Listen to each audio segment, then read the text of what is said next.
What up, baby? Lightning, thunder, it's the Storm Warning show on the come up with Big Groov and they black too. Have your popcorn ready when you come through. We talking hurricanes and how they making moves with pick six to the houses and big hits like ooh. Next man step up, and that's the motto. We building up a dynasty today for tomorrow. BCS wins in them poll rankings again. If you ain't heard about the U, then homie, where you been? It gotta be something in the water. Cause when it comes to them trenches, you know the Canes is digging harder. If the legacy don't kill them, then the speed will. When you see that you on your schedule, just know that ain't gonna be no cheap thrill. Leave it all on the field. Been doing that for years. Play the game like how you practice, that's what it is.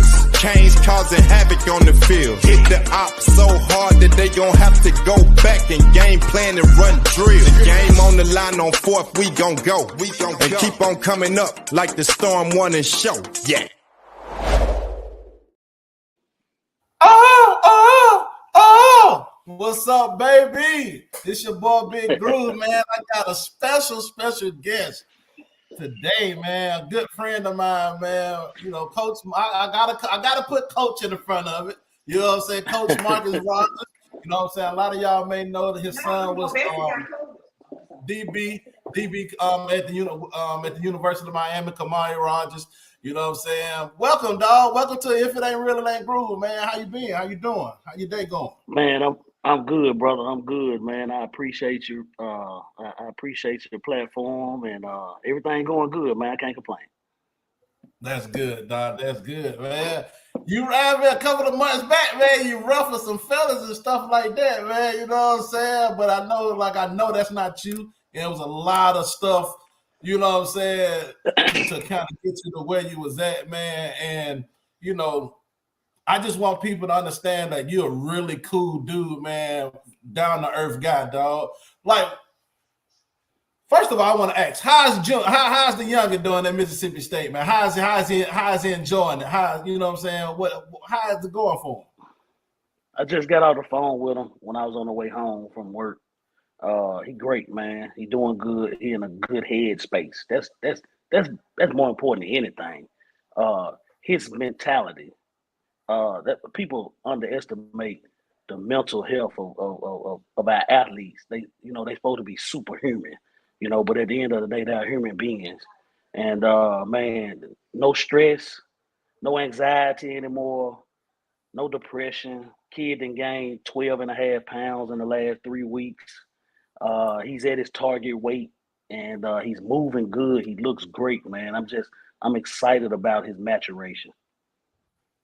And that's awesome, dog, man. Because he was one of my favorite recruits. Him and Marquise Williams was one of my favorite recruits in that class last year, man. And I was just anxious to see him get on the field and be able to showcase his talents in some form of fashion, man. You know what I'm saying? Because you got 4 games and still can kind of red shirt, man. And I know, you know what I'm saying, it just shows how mentally tough the kid is because he, you know what I'm saying, just knowing that he does everything right, and then you as a father having to deal with seeing your son frustrated. You feel what I'm saying? I know that kind of took a toll on him, but he weathered the storm. You didn't really see him. You didn't see on the sidelines that he was pouting or anything like that, man. When I went to some of the games I went to, away games I went to, he was chipper. You feel what I'm saying? That's a part of how I raised him. You would have never known that anything was going on. Even after the Georgia Tech debacle I had, and he still never wavered. We would talk every day, and he's like, "Dad, I'm going about business as usual." 3.5 GPA student in the classroom. Man, I'm proud of him. I'll be honest with you, man. I sent that kid to Coral Gables at the age of 17 in January, and I never got one call about him. Never was late for anything. Took care of his business on and off the field.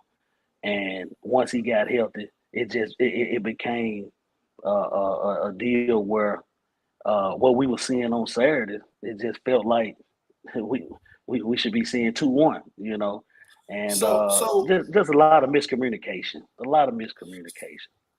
So what led? So if you don't mind me, what led to the situation on Twitter that got everybody in a frenzy? What if you want to kind of, you don't have to go in full detail. What pushed you to that point? Because me, I know what kind of transpired to kind of lead to that. But without going into super detail, what led you to say, okay, I got a voice, I got to put this out to get the attention of, you know what I'm saying, some certain people? Well, in no particular order or process uh, did it lead to that night on Twitter. And I'll be honest with you, just because of my son, if I could take it back, man, I would. I would. Uh, I know I got a bigger platform than 95 or 98% of the parents that we had when I was at the University of Miami. That's why they were kind of upset with me, not the fans. That didn't really matter. The staff, and I was held to a different standard for being a coach, for mentoring kids, even mentoring adults, because I'm over a lot of adults as well. And if I could do it all over again, I'd be honest with you, Groove, I would do it a different way. It shouldn't have happened on Twitter. Mm-hmm. But the people that know me and the people that know me, and a couple of people that's on staff that know me, that's been recruiting that kid for 3 years, knows that I had hit a boiling point, and man, it just came out, and it didn't hurt him branding wise, because that's what I was worried about the next day when he and I talked. I said, man, I, I hope I ain't mess up your brand. You know what I'm saying? Because we trying to do things, and in this age of NIL and this type of deal, you want to make sure that the college, I mean the pro scouts and everything. You don't want to put a bad name out there as one of those fathers. Exactly. Plus I deal with parents daily. You know what I'm saying? I deal with adults daily, and it came a point to where, without me saying too much, that the communication was lacking internally, if that makes sense. And Yes. So I, when you I say had that, been hearing, and seeing, watching practice. I had been hearing mm-hmm. and seeing different things that didn't align with Saturdays, if that makes sense.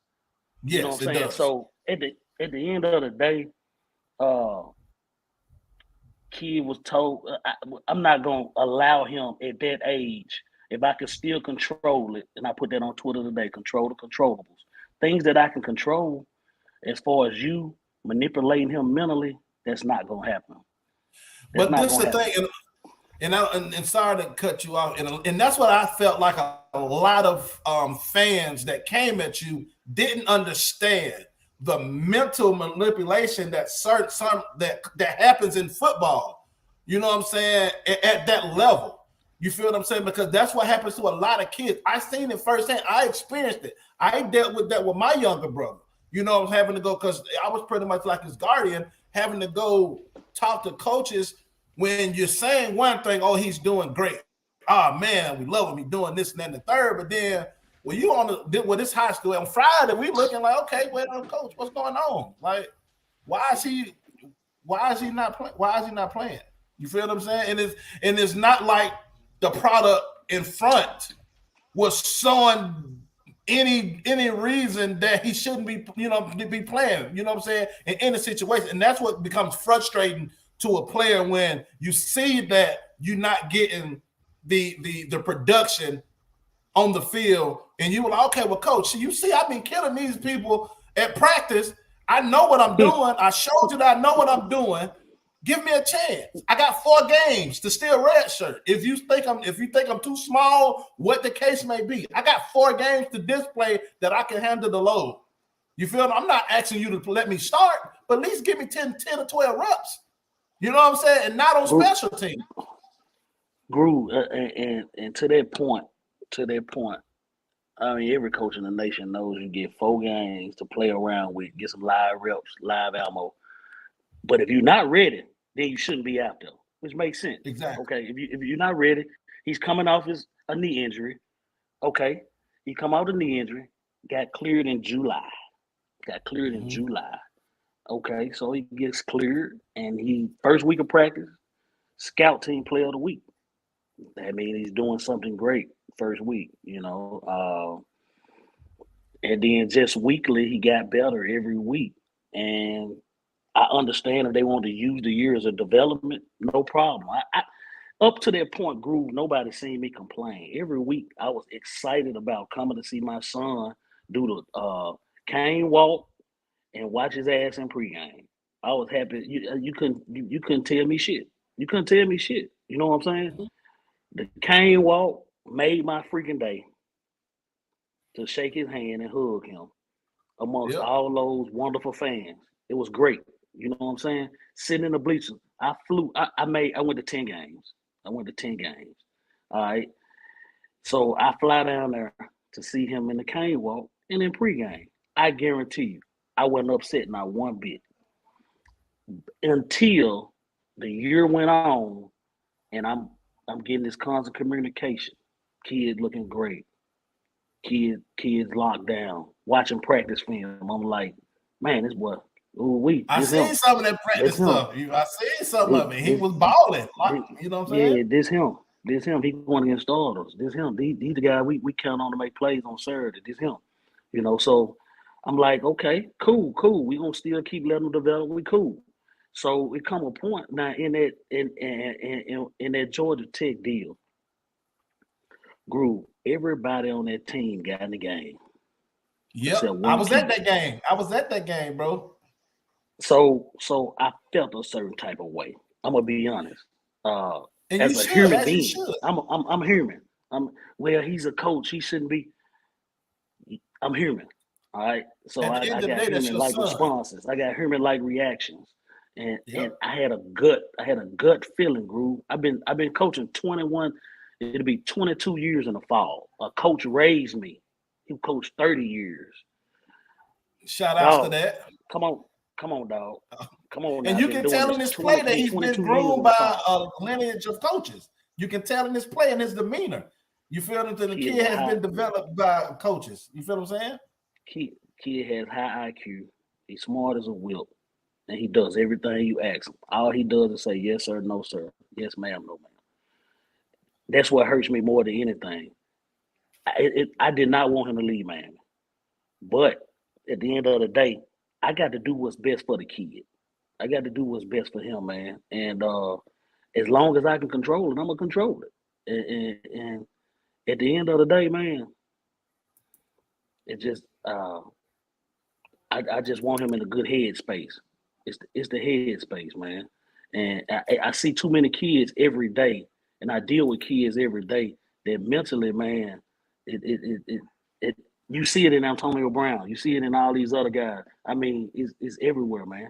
I'm not gonna let anybody affect him mentally in that aspect. You know what I'm saying? I can't control your girlfriend. I can't control his girlfriend and that type of stuff and all of that. But someone manipulation, not gonna happen.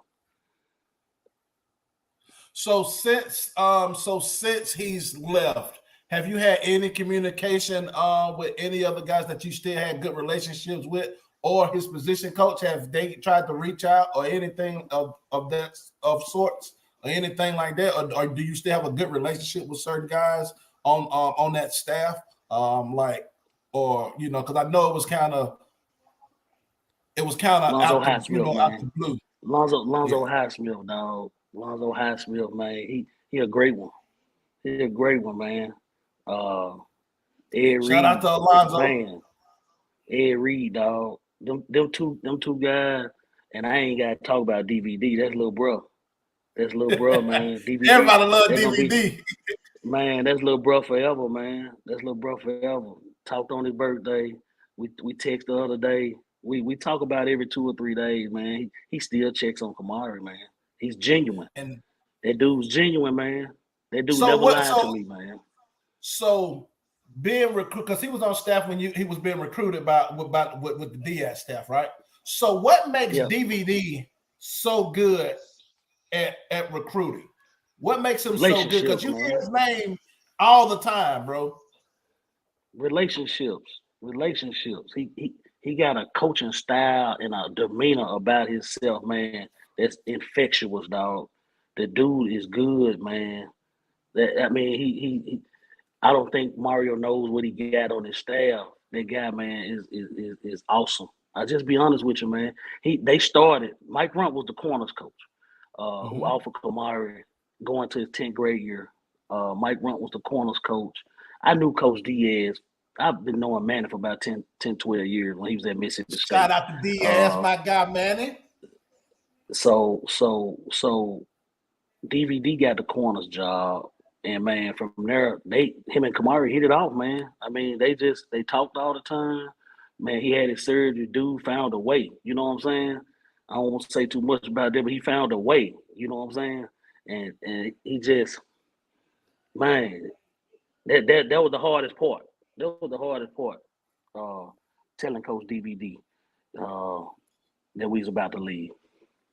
Dang, man. I know, yeah, because, you know what I'm saying, just me, you know, me and you talking, you know what I'm saying, offline and stuff like that. And y'all had a really, really good, y'all have a really, really good relationship, man. A lot of people don't understand. It'd be like, and it was like you said, it was hard for you to leave. It was hard for you to leave the University of Miami, man, because your son loved it. But at the end of the day, it's a business decision, bro. It's a business decision, man. Because at the end of the day, who's to say that wouldn't carry that situation wouldn't have carried on like that for 2 or 3 years? And now you're a junior, and that's the crunch time now. Because at the end of the day, the goal is to get your degree and make it to the next level. 3 years, you know what I'm saying? You aiming to have your degree. You feel what I'm saying? Now your junior year is that's the money year. You feel what I'm saying? You're right. You're right. Like I said earlier in the interview, man.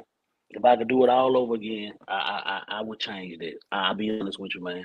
And I get sentimental about it because I affected the kid. Myself as an adult, I affected him with the back and forth with the come get your kids stuff. Do you want to talk about that? I don't mind. I'll be honest with you, but at the end of the day, he's on social media. You know, he has a big presence. You know what I'm saying? Especially Instagram. You know, that's how he gets his NIL deals and all of that. You know, because his presence is so big on Instagram and on Twitter and on TikTok and all of that. And in the poking and all of that. You know, that's the I regret that. You know what I'm saying? I regret doing it, and I know I can't take it back. You know what I'm saying? But at the end of the day, I was acting off emotion. I had a kid come outside the stadium after the game, and we was excited about the win. But at the same time, when I saw his face when he walked out that stadium, man, in Atlanta, man, that shit bothered me, dog. Yeah, I ain't gonna lie to you. The shit bothered. He's like, Dad, everybody play but me. What's going on? I said, shit, man. I'm just being real. That shit hurt me, dog, to the core. Exactly, especially when there's guys in his recruiting class that were on the field. I seen it. I you know what I'm saying? And I don't ever bash any kids. I won't ever do that. But it's like, bro, everybody played. Why we ain't seeing this kid? Like, you know what I'm saying? I know he's not a bad. I know he ain't doing nothing off the field that's holding him from getting on the field. I know that's not the case. So, and like I said, that's not my son. And I was like, damn, like, why Shawty ain't played? Like, he should be getting something right. He got 4 games. We got a lot of injuries already. Give him a shot. You guys still got this toward the end of the season. You feel what I'm saying? So, I mean, but then, like you said, bro, when you see, you know, it's just a boiling point, because once you see come pick up your kid and all that stuff, then that triggers something else, a whole different emotion. Like, oh, you playing. Like, you know what I'm saying? But we ain't got to go into detail with that. It's just circumstances that will push any any father over the edge, especially at that type of situation at a prominent university like that. But let's kind of switch tones, man. Like what led to the decision to go to Mississippi State? If you want to elaborate on some of the offers that you guys had, but you know what I'm saying, once y'all hit the portal, like some of the schools you did talk with, who was the top 5 before he made a decision? Portal was serious. I mean, well, I'll be honest with you. The decision was made. Shit, when he hit the portal, man, I'll be honest with you. That like 20 schools called in about 30 minutes once it hit the wire. You know what I'm saying? Like, okay, he hit the portal, and you got a 48-hour grace period. Mm-hmm. You know what I'm saying? It's a 48-hour grace period, and then because they allowing the school that you're at to come back and woo him. You know what I'm saying? To say whether, man, go ahead on. You need to come on back. We want to keep you. You know, so they give their school 48 hours, which I did not know because I never dealt with the transfer portal before in all these years of coaching. I think this maybe the last couple of years it came into existence. And you know, so once he put it in and got it in with compliance, he has a father that's not like typical fathers. So okay, he had 48 offers coming out of high school. So with that being said, I got almost every Division I college coach, head coach, personal phone number in my phone. So he was fortunate. He wasn't the typical transfer portal kid who throw their name in the portal and then say, I need a team. Mm-hmm. Well, once we went through compliance and then we called DVD and we got everything situated and got his transcripts and everything, I got on the phone. I said, man, where you want to go? And then he had a list, and then I hit them up, and they always, we game. You know what I'm saying? We game. We love him. He just was that kind of kid, you know. So Coach, we loved him last year. We love him even more now. He's healed up. We know Miami developed him. He's developed more. We want him. You know, da-da-da-da-da. I ain't had to send nobody no film, no practice film. I ain't had to send nothing. He had no game film except Bethune-Cookman. He had like 4 reps.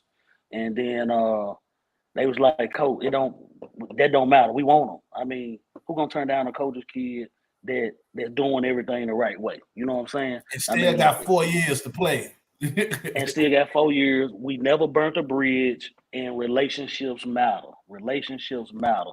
So we got to once we narrowed it down, it was in that first day within about 2 or 3 hours. He's like, Dad, man, all these schools calling me, man. I don't want to go through this again. I Mississippi State or LSU. I said, well, let's weigh the pros and cons. Mississippi State, all right, Emmanuel Ford's finna get drafted. They need a corner. You was gonna be their 3rd corner anyway out of high school. So okay, let's weigh the pros and cons. The other kid on the other side, he a 4th-year junior. He gonna be a senior. He gonna get drafted too this year, coming up this season. DCAM. The kid behind Emmanuel Forbes is 5'8.5", and you know I ain't gonna never talk about a kid, but okay, he 5'8.5" and marginal. You know, so let's weigh the pros and cons. We're going over this. Like, let's go to LSU. LSU got XYZ Brian Kelly. I don't have a relationship with him. DC, he seems to be a good dude. Louisiana kid. We just left South Florida politics. Let's get back in the state. You know what I'm saying? So at the end of the day, Zach Arnett, who was not a head coach, was the DC, in love with the kid. The DB coach, Darcel Macbeth, hell of a dude, in love with the kid. They love the kid. And so when I hit them up, I said, man, you want to come to Mississippi State? He's like, Coach, we gonna bring him on a visit tomorrow. You know, like that. And I was like, okay, Coach. He's like, yeah, let's set up the official visit. What y'all want to do? Da-da-da-da-da. All right, we went up there, man, and they did time 10 the first time when he was coming out of high school. So He was like, Dad, I want to commit. I'm going to go and commit. I'm going to commit, and I'm going to Mississippi State. You know, I mean, Fred Smoot. You got Darius Slay, big play Slay. Oh, they got Smoot on that staff? No, I'm saying like, okay, from that went there. Yeah. I know both schools have tradition, but Okay, I ain't even got to go that far back with Smoot. Let's go Darius Slay, and let's go Martin Emerson. Let's go Cam Danzler, and let's Mm-hmm. go Emmanuel Forbes this year. So you saying 4 years in a row, corners getting drafted before the third round. Uh, I know Miami has the history and has the most first rounders ever and all that, but the last 5 to 8 years, Mississippi State, whether it's Jeffrey Simmons, Chris Jones, who playing in the Super Bowl, or whether it's Fletcher Cox, all those guys, Martez Sweat, they got so many NFL guys, man, coming off their defense, and it made sense. It just made sense. As far as the pros and cons, it made sense to put him in a situation where he could be successful and be tutored and get him back home to where mentally he could be free, man. Mentally he could Yeah. be free. Because that's big, dog. I told DVD the other day, I sent him, he got on the scale and took a picture of video, and I sent it to DVD, said, man, that boy grinding his ass off. I said, yeah, coach. I said, but he happy. He happy. You know what I'm saying? He drove home the other day to his sister's birthday party. It took him an hour and 35 minutes. He went back. Oh I yeah. told him I'm gonna take you to lunch Saturday. We gonna go. Me and mom gonna come down and take you to lunch Saturday, and just give you your space. But Saturday, it's different, dog. You know what I'm Yeah. saying? He loved the shit out of Miami. He loved the shit out of me. I said, well, I told him spring break we going to New Orleans and watch a Pelicans game. He said, Dad, I'm going to Miami. I said, well, shit, okay. He gonna be in Miami spring break. He said, Yeah. I gotta hang out with Nigel League and Wesley and Jakari and them are the boys. You know what I'm saying? Like I told him, I said, y'all gonna be boys forever, dog. But at the end of the day, business decisions gotta be made. All y'all Hey. cats gonna hit Mm-hmm. the pros. All y'all cats gonna hit the league. Y'all gonna be friends forever. Miami served his purpose, man. It was great. It helped raise the kid. He can say he lived in one of the most progressive, affluent cities in America, in the world. You know what I'm saying? And he went down there and took care of business. So I have no regrets, other than that little debacle that night. I'll be honest. Other than that, I have no regrets about Miami, man. They gonna do good. They gonna do good eventually. Gotcha. So I want to if you want to answer this question right here, then we're gonna go into a couple of more topics, and then we're gonna end the show. I ain't gonna keep you all day because I know you got a lot of stuff you got to get to. Yeah, I If you gotta want get to this answer this basketball question, game. yeah, Go ahead. he's LNV said, did y'all ever find out why? The reason, the BS reason that he didn't play? Do you want to talk about, if you want to get an answer that you was given, the reason why he didn't play? If you don't want to answer, that's fine. We can go on to the next segment so we can get you on out here. Why he didn't play? Yeah, what did the coach did they give you a reason why he ain't but get on the field? the score was close. The game was still tight. He's too light. Man, it's comical. It's comical, dog. But you know what? God gonna make a way. God gonna He make a made way, one. dog. He gonna make a way. I got two questions for you. Going through this process, what advice would you have for parents? Like some of these people may have kids that may be going through this process or will go through the process eventually. What advice would you give them for their kids going into the transfer portal or choosing a university? Because what you just said not too long ago, a lot of people don't understand what you did for him to make that transfer decision about weighing out the pros and cons. A lot of families, a lot of parents, we're gonna be real. A lot of black kids come from single parent household, which majority may be the mother, or they may have a handler or something. But like I said, Kamara is fortunate to have you in his life, both parents, and you. Like I said, you got an upper hand. Like you said, you're a coach. Like, what advice would you give them to help make a college decision and enter that portal because you just experienced it? In making a college decision, you always have to do what's best for the kid. All right. So at the end of the day, and that's how Kamari ended up at the University of Miami. It has to be a place where he's gonna be happy when he's there by himself, when he's alone in that dorm, when he's alone in that apartment. that he can coexist and have enough life skills to survive. That's the biggest deal in making a college choice. All right. Now, secondly, you go with football, because we're not going to talk about academics. Every institution in America has great academics, and nobody can tell me I'm making this decision because of academics. Let's be for real. All right, I'm a coach. That's not the reason. So athlete. Okay, so now let's move to our specification. Football. If we playing football, now we got to weigh out depth chart. We got to work. We got to be realistic about our kid. And that's what a lot of parents not realistic about in this recruiting process. How good is he? Actually, how good is he? Can he deal with? And I'll give you an example. I'm gonna give you an example. You're gonna make me late for this basketball game, but I'm gonna give you an example.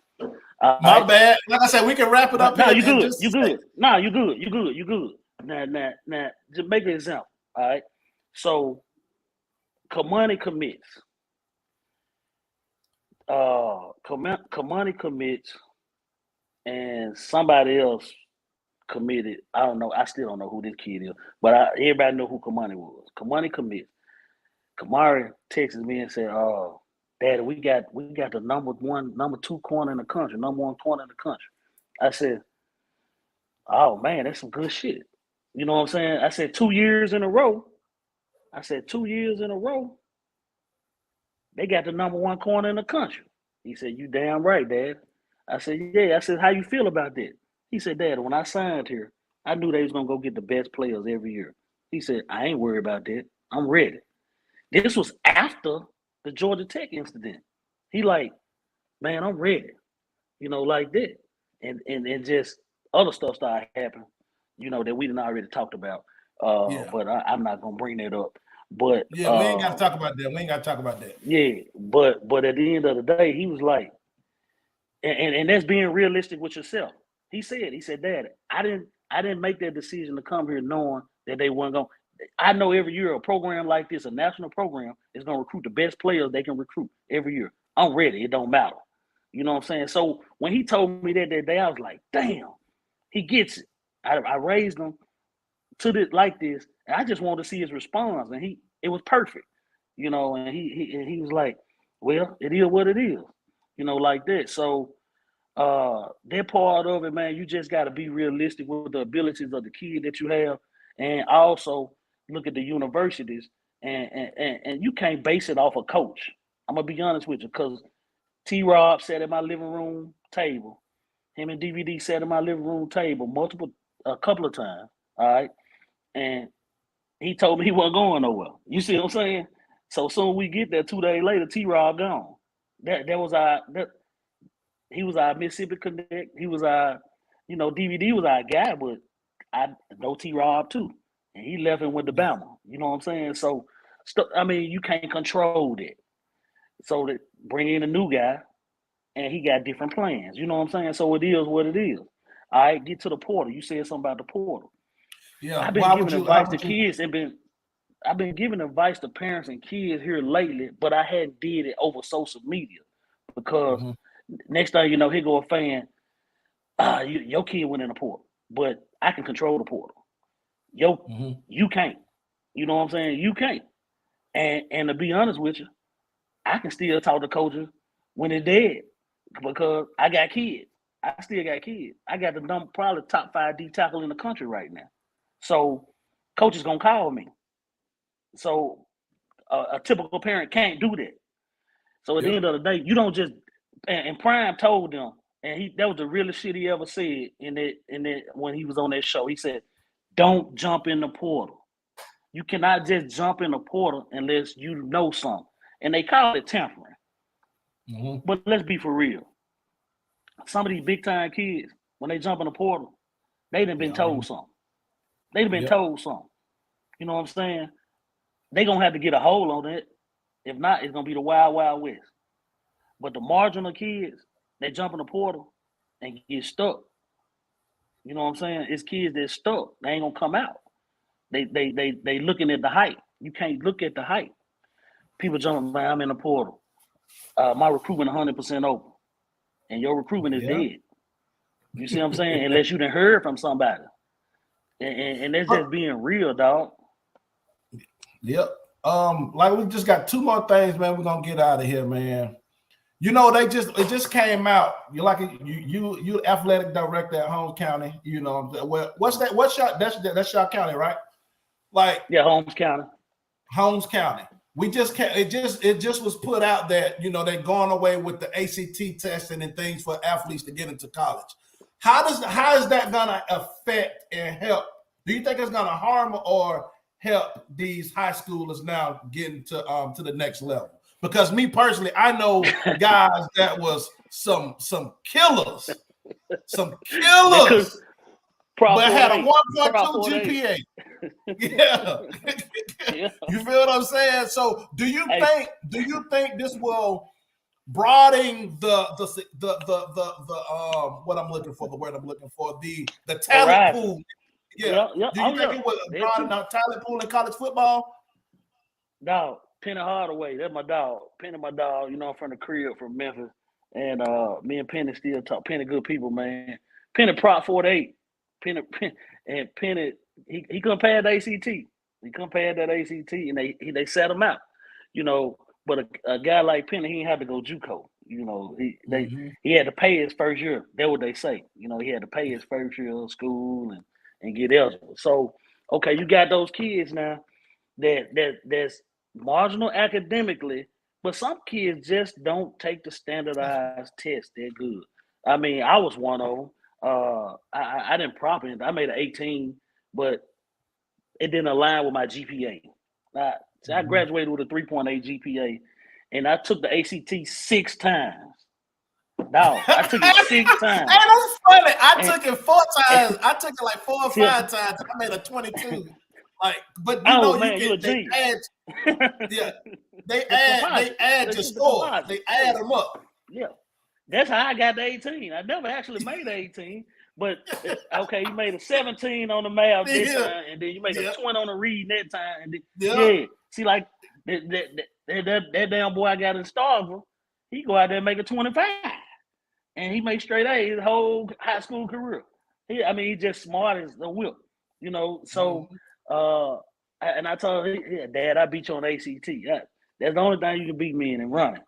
You can beat me in the ACT and running. But yeah, man, I'm not going to. Athletically, it's going to help our guys. It's going to help our people. You know that now. Come on. Yeah. All right. All we got to do is have a core 2.3 GPA and no ACT score. So they ain't got to shoot for the 18 no more, the 17. But now what's going to happen is they're going to have to come in and take those courses that's not going to count, those remedial courses, or the 0-0, the 0-0-0 class. 0-0-0-9-8. Yeah, they're not going to start in the 101, comp 101 and all that. They're going to be in the 0-0. So they're going to have to do a little more work. But it helps them to get in that university, whereas we had to either go to JUCO or Proposition 48, and you had to pay your first year. So I don't think it's a bad thing. I still want coaches to keep preaching, take the ACT though, because it sets them up to get in their classes and to be better, to be more successful, to be honest with you. But now they ain't gonna get left behind. Exactly. I think they're still. I think it's like you said. I think it's still good for them to take it to get class placement. You know what I'm saying? And also, there you go, class placement. Yeah, class placement. I think, like you said, but it was even if they don't make a high score, it's not going to harm them from getting to a university. You know what I'm saying? But like I said, man, I know you got some things you got to do, bro. You feel what I'm saying? I know you got to go to the basketball game. You wear many hats now. You know what I'm saying? As far as being the AD and stuff like that.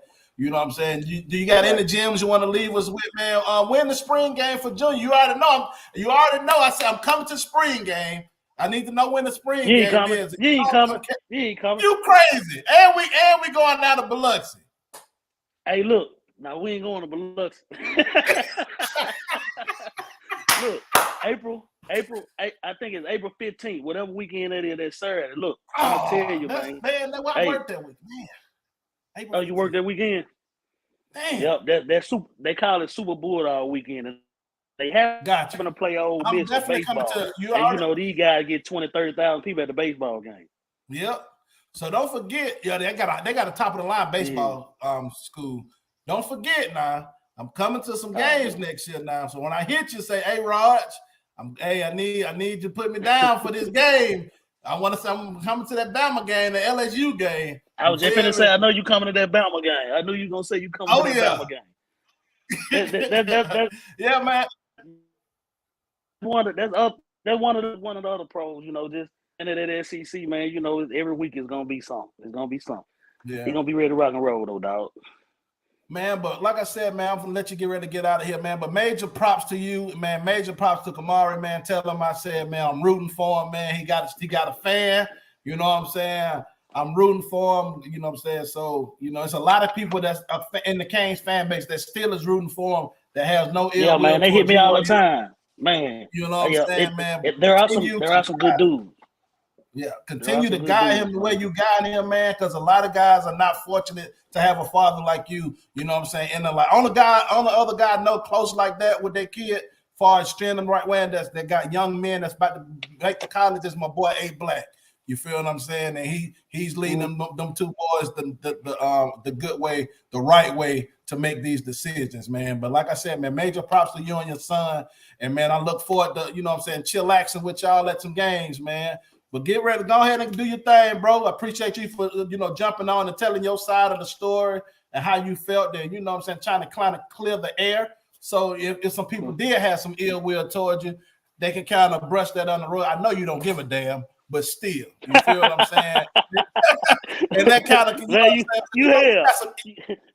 you got some idiots on this online, man. They be coming at kids and shit like that, man. But you know, and coming at, and I know you don't give a damn. So you feel what I'm saying? But continue to do what you're doing, man. And you know what I'm saying? Much success for y'all next season, football season that's coming up, man. And you just be safe on your drive to the game, brother. And I'll tap in with you later on, man. I appreciate you for tapping in. I appreciate you, dog, man. Thank you, man. It's still all about the youth, baby. There you go. Hey, I'm a U fan, baby. I got so much gear. I ain't selling none of my gear. I'm wearing all my shit. Yes, sir. All right, man. Love y'all, dog, man. Take care of business, man. And we're going to be in touch, dog. Yes, sir. All about Appreciate you, brother. All right. Yes, sir. All right, 100. Bye. Yes, sir.